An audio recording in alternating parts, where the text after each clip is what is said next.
Welcome back to the channel guys. ये है मेरी यामाहा R15 और इसके ऊपर आज मैं एक वीडियो बनाने वाला हूँ। मेरे से काफ़ी लोगों ने ये चीज़ पूछी थी कि मैंने अपनी बजाज डोमिनार 400 बेच के यामाहा R15 क्यों खरीदी।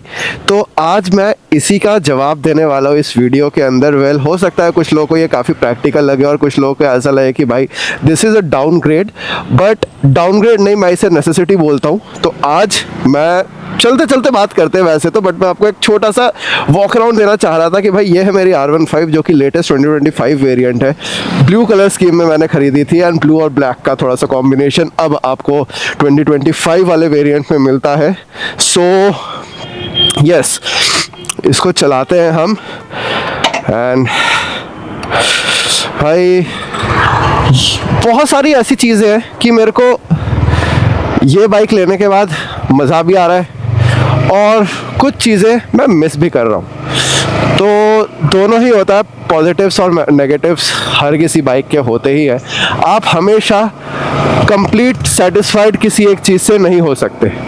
तो डोमिनार 400 एक 400 सीसी बाइक, R15 एक 150 सीसी बाइक, लेकिन क्या रीज़न रहा मेरा ख़रीदने का R15, चलो शुरू करते हैं। तो सबसे पहले मैंने जो डोमिनार थी वो लगभग 7-8 साल चलाई और उससे मेरे को जो जो चीज़ें करनी थी मैंने ऑलमोस्ट सारी चीज़ें करी। लॉन्ग टूरिंग करी, मेजॉरिटी मैं सिटी में चलाता था उस बाइक को, मैं सच बात बताऊँ तो। अब लॉन्ग टूर्स में बहुत फ्रीक्वेंट नहीं करता, तो सिटी में मैं उसे चलाता था और लॉन्ग राइड्स मैंने करी हैं उससे साल में 2-3 बारी बस मैक्सिमम, मतलब हर साल 2-3 बारी बस, उससे ज़्यादा नहीं। एंड ये उसको मैंने कंप्लीट चलाया होगा अप्रॉक्सीमेटली 50,000 किलोमीटर के अराउंड। तो मुझे ऐसा लगा कि being a sports touring bike मैंने उसको उसके पोटेंशियल के हिसाब से उतना चलाया नहीं जो मेरे को फील होता है। बिकॉज मैंने फिर ऐसे काफ़ी राइडर्स देखे जिन्होंने डोमिनार ली है and they are using it like a Dominar कि भाई अब हमारे पास टूरिंग बाइक है और हम इसे 1.5 लाख 2 लाख किलोमीटर चला चुके हैं and it is performing really well. और मतलब दे आर मोर देन कि भाई तुमने तो बाइक के साथ उतनी चीज़ें एक्सप्लोर भी नहीं करी। And which was the truth कि हाँ, एक्चुअली मैंने काफ़ी सारी चीज़ें जो थी बाइक के साथ एक्सप्लोर नहीं करी एंड जिस पर्सपेक्टिव की वो बाइक है उसके हिसाब से मैंने उसका पोटेंशियल यूज़ नहीं करा। मेजॉरिटी ऑफ द राइड्स मेरी जो होती थी वो सिटी के अराउंड ही रहती थी, दिल्ली NCR वगैरह थोड़ा बहुत। बाकी हिमाचल तो मैं जाते ही रहता हूँ क्योंकि मैं खुद ही हिमाचल से हूँ। सो या ये थी मेरी डोमिनार की कहानी। और फर्स्ट बाइक थी मेरे पास Honda Twister 100 CC bike and Dominar 400 was my second bike जो मैंने परचेज़ करी। And this is my third bike Yamaha R15 and अब थोड़ा सा कॉन्टिन्यूशन में मैं कोशिश करूँगा कि बाइकें लूँ, चेंज कर करके देखूँ कैसी है। दिस इज़ द बिरला मंदिर जो दिल्ली में है एंड इट लुक्स ब्यूटीफुल। सो बाइकें मैं लूँ, नई बाइक लूँ, हर एक चीज़ को एक्सपीरियंस करूँ।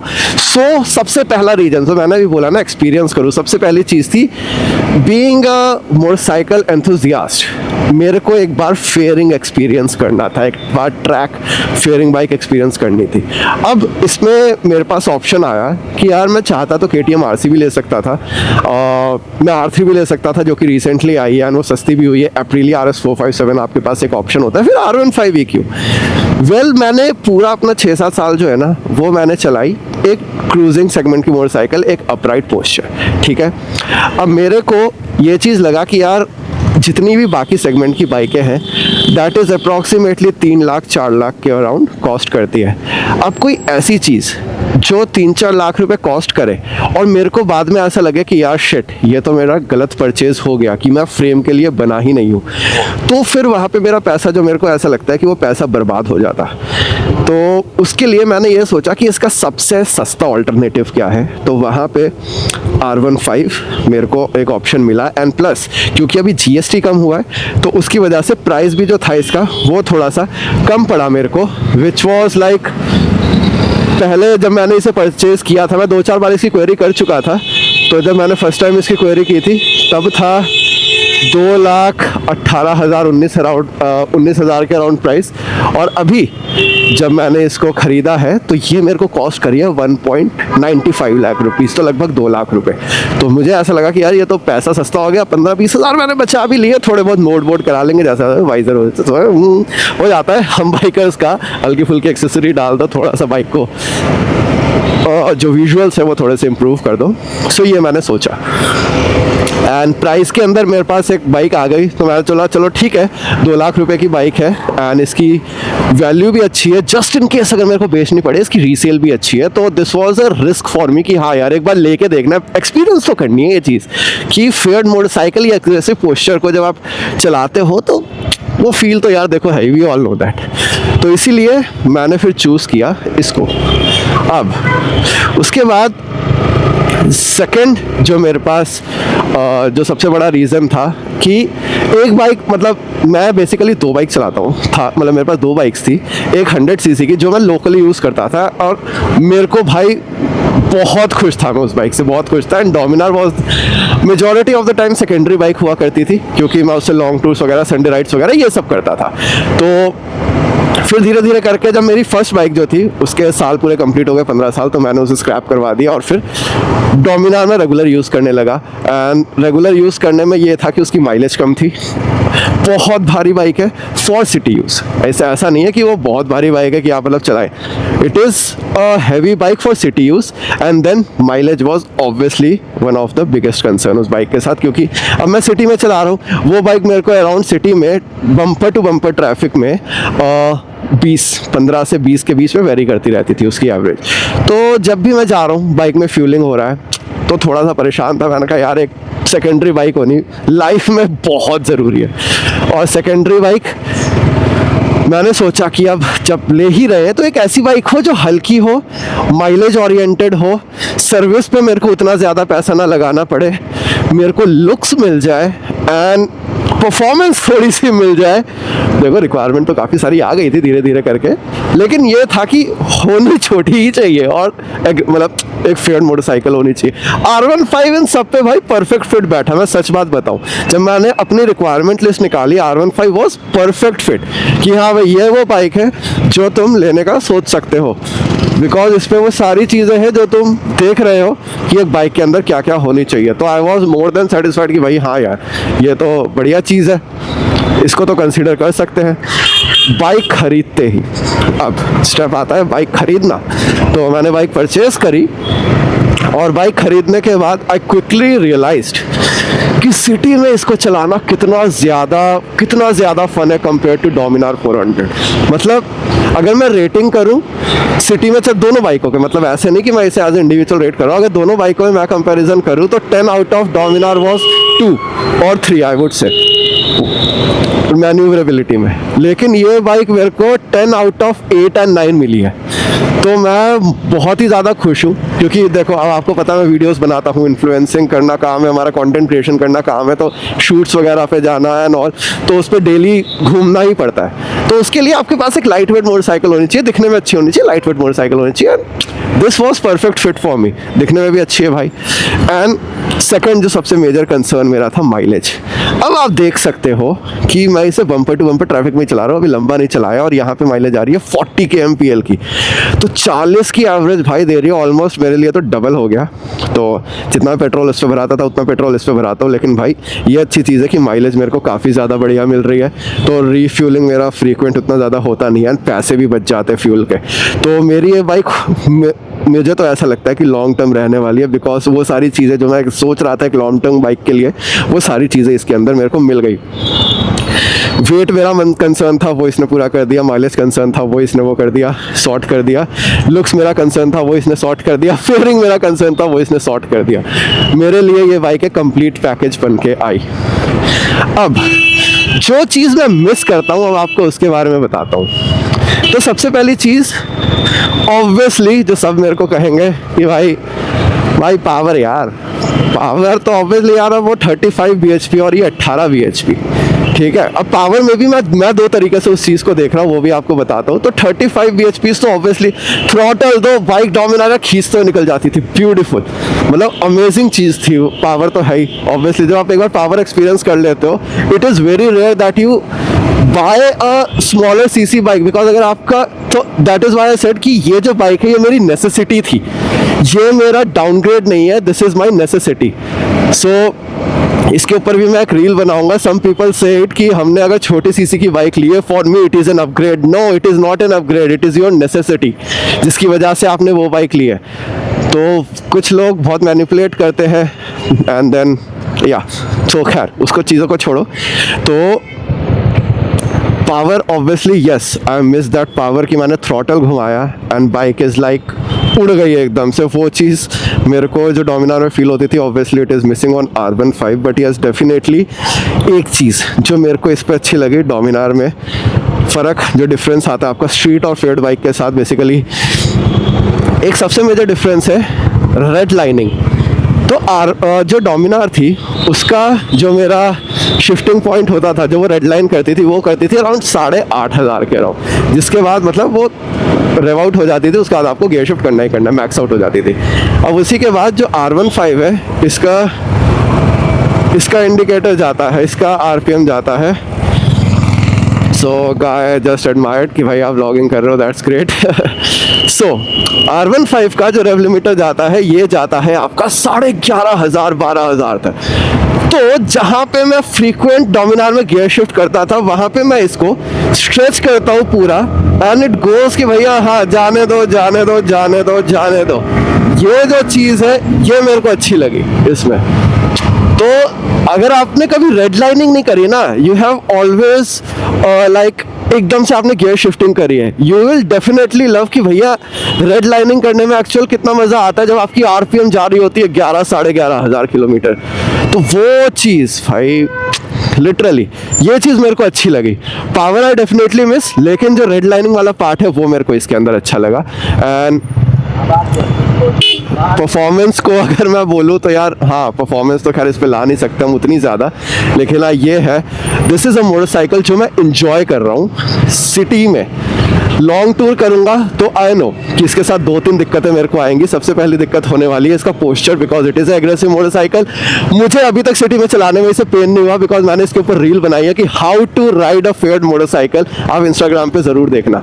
और दूसरी चीज़ ये कि जो ये है अपना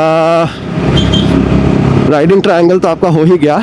लाइट वेट मोटरसाइकिल है ये, काफ़ी 147 kgs की, और डोमिनार मेरी 195 kgs की थी, तो वेट रिडक्शन में काफ़ी ज़्यादा मिल गया। हाँ, अब हाईवे पे ये कितना स्टेबल रहती है वो चीज़ मेरे को देखना है। तो जब मैं ये चीज़ कंसिडर कर रहा था, जब मैं ये बाइक कंसिडर कर रहा था, मेरे दिमाग में एक चीज़ और थी।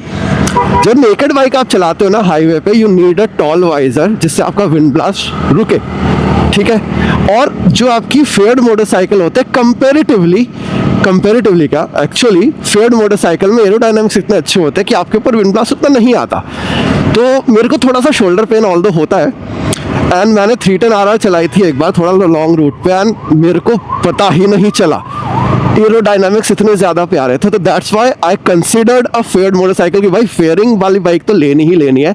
नेकेड मैंने चला ली, फेयरिंग का मज़ा अलग ही होता है इन लॉट ऑफ टर्म्स। तो ठीक है, अगर आपको एक चीज़ कॉम्प्रोमाइज़ हो रही है which is the sitting posture, but आप उसके बाद अलग अलग बेनिफिट्स ले सकते हो कि एरोडायनामिक्स आपके पास आ जाते हैं, लाइट वेट बाइक हो जाती है, मैन्यूवरेबिलिटी काफ़ी अच्छी हो जाती है। फेड की वैसे ही मैन्यूवरेबिलिटी काफ़ी अच्छी होती है कंपेयर टू स्ट्रीट मोटरसाइकिल। मेरे को ऐसा फील हुआ, मतलब मुझे ऐसा पता नहीं क्यों, जबकि स्ट्रीट बाइक स्ट्रीट के लिए बनी हुई है। Naked bikes are more that should go like do better manoeuvrability, but मुझे पता नहीं ऐसा क्यों लगा कि फेड मोटरसाइकिल को जब आप मैन्यूवर कर रहे हो ना तो आपको ज़्यादा मज़ा आता है। एंड मैंने इतनी मल्टीपल बाइक्स चलाई है, मैंने स्ट्रीट ट्रिपल चलाई, मैंने डेटोना चलाई। मेरे को स्ट्रीट ट्रिपल में ज़्यादा मज़ा आ रहा था भगाने में, लेकिन डेटोना को जब मैं ट्रैफिक वगैरह ना, मेरे को उससे ज़्यादा मज़ा आ रहा था। तो बहुत सारे फैक्टर्स हो जाते हैं बाइक चलाते वक्त। वेल यस, ये थी मेरी डोमिनार से अपग्रेड करके एक नेसेसिटी वाली बाइक लेने की, which is this my Yamaha R15, and currently I am enjoying this machine a lot। मुझे ट्रैफिक में चलाऊं चाहे इसे मैं संडे राइड्स पे एक्चुअली जा चुका हूँ इसके साथ, संडे राइड पे चलाऊँ, कहीं पर भी चलाऊँ, मैं इस बाइक के साथ फ़िलहाल बोर नहीं हो रहा। जो कि मेरे को लोगों ने बोला था भैया तुम तो पावर डाउनग्रेड करने वाले हो, बहुत जल्दी बोर हो जाओगे, 1 हफ्ते में तेरे को पता लग जाएगा कि यार तूने गलत बाइक ले ली। लेकिन नहीं, मेरे साथ ऐसा नहीं हुआ, बिकॉज़ मैं क्या कर रहा हूँ, बाइक कैसे ली जाती है, क्यों ली मैंने ये 3-4 चीज़ों को कंसिडर करा और उसके बाद मैंने देखा कि मैंने माइंड किस चीज़ के लिए बनाया था और इसने मेरा वो चीज़ें पूरी करी है कि नहीं करी है। एंड डेफिनेटली जो चीज़ मैंने सोची थी इस बाइक ने वो चीज़ें फुलफ़िल करी है, ना कि मैंने एक दिमाग में अलग सी दुनिया बना ली थी कि भाई ऐसी बाइक वैसी बाइक, ऐसा कुछ भी नहीं था। I was too much practical कि मैं क्या बाइक लेने वाला हूँ और इसीलिए आई एम एन्जॉइंग इट। सो आप लोगों के लिए एक चीज़ मैं और बोलना चाहता हूँ कि people who want to buy a new bike, so वो कैसे अपना डिसीजन बनाए। तो सबसे पहले मुझे ऐसा लगता है कि भाई 2 तरीके से बाइंग डिसीजन बनता है आपका। जैसे फॉर एग्जांपल मेरे पास भी 2 बाइक्स थी, एक जो मेरी नेसेसिटी थी और दूसरी जो मेरा शौक था। ठीक है, नेसेसिटी का डिफरेंस ये था कि मेरे को कहीं जाना है, जो चीज़ें मेरी डे टू डे लाइफ में होने वाली है, क्या वो बाइक मेरी वो चीज़ें पूरी कर रही है। अब वैसे मैं अपना यूज़ बताता तो मैं वही चीज़ आपको बता रहा हूँ कि मैं शूट पे जाता हूँ, मेरे को मम्मी को अगर घर के पीछे लेके जाना होता है, कुछ करना होता है, सारी चीज़ें करनी होती है। तो जो मेरी ट्विस्टर थी, होंडा ट्विस्टर थी, that was a perfect fit for that thing, right. अब उससे मैंने ये एक्सपेक्ट नहीं करा कि भैया वो तो मेरी पावरफुल बाइक होनी चाहिए, वो तो ऐसी बाइक होनी चाहिए, वैसे नहीं। उसने जो काम मेरे को देना था मैंने उससे वो काम निकाला था, एंड दैट वाज, और वो तो बाइक भाई मेरा प्यार था। इसीलिए मैं कभी उस बाइक के साथ बोर नहीं हुआ।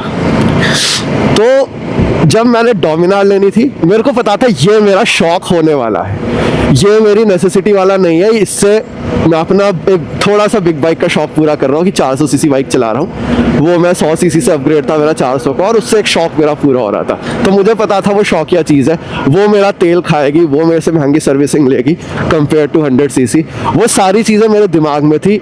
वो दिमाग में रखने के बाद मैंने उस बाइक को ओन करा। 2 चीज़ें थी। सो नाउ अगर आप बाइक खरीदने जा रहे हो, अपना पहले यूजर्स देखो कि ये बाइक आपकी नेसेसिटी है या आपका शौक है। अगर नेसेसिटी है तो आप उस हिसाब से बाइक देखो, आपको किसी को देखा देखी में बाइक नहीं खरीदनी है, वरना आप पछताओगे। फिर ऐसे लोग क्या करते हैं कि इनकी बाइकें या तो करोल बाग में सेकेंड हैंड बिक रही होती है या फिर कुछ मेंटेन नहीं कर पाते तो सर्विस सेंटरों में खड़ी होती है। अगर आपको शौकिया बाइक चाहिए, आपको पता है कि भैया मेरा लिमिटेड यूज़ है, देन उस हिसाब से आप अपना बाइंग डिसीजन बनाओ। सो आई थिंक आपको काफ़ी क्लियरिटी आ गई होगी। So this was the video about why I purchased R15 and sold my Dominar 400. So कैसी लगी वीडियो? इन्फॉर्मेशनल लगी होगी तो बताना। और अगर आपके साथ भी ऐसा कोई इंसिडेंट हुआ है जिसमें आपने बाइक खरीदी है अपने नेसेसिटी के हिसाब से या फिर अपने शौक के हिसाब से, तो कमेंट करके ज़रूर बताओ यार। और कोई ऐसी वीडियो जो आप चाहते हो जिसके ऊपर मैं वीडियो बनाऊँ, कोई ऐसा टॉपिक बेसिकली, तो वो भी कमेंट करके ज़रूर बताओ। एंड मैं मिलता हूँ आपको अपनी अगली वीडियो में। Till then stay tuned.